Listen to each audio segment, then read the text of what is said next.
दत्त जयंती निमित्त विद्यानगरी स्वामी समर्थ केंद्रामध्ये भव्य भंडारा आणि महाप्रसादाचं वाटप करण्यात आलं। धुळे देवपूर परिसरातील विद्यानगरी येथील श्री स्वामी समर्थ केंद्र या ठिकाणी 16 डिसेंबरला सकाळी 12 वाजेला आरती आणि त्यानंतर भंडारा महाप्रसाद वाटप करण्यात आला। यावेळी आमदार अनुप अग्रवाल यांच्या धर्मपत्नी सौ अल्फा अनुप अग्रवाल यांच्या हस्ते भंडारा महाप्रसाद वाटप करण्यात आलं। यावेळी रक्तदान शिबिरासह आरोग्य शिबिर देखील घेण्यात आले। भाविकांनी या रक्तदान आरोग्य शिबिरात सहभाग नोंदवत भंडाऱ्याचा देखील लाभ घेतला।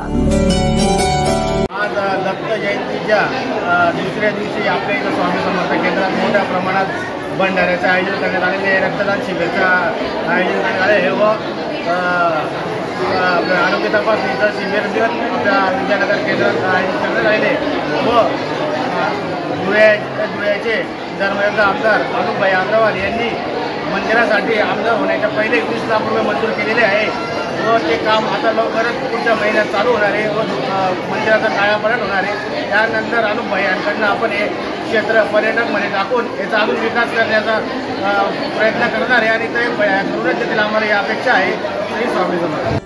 कल्पेश थोरात, चेतन महाले, विशाल देसले, स्वप्नील सैंदाणे, मयूर चौधरी, मनीष पवार, कैलास माळी, शिवदास बोरसे, परेश कोळपकर, गौरव नागरे, रुपेश चौधरी, ऋषभ पाटील, उल्हास सोनार, संदीप जाधव, सोनू थोरात, अण्णा बागुल, डॉक्टर पवार, पिंटू कासार, युगेंद्र पाटील, योगेश कासार यावेळी उपस्थित होते।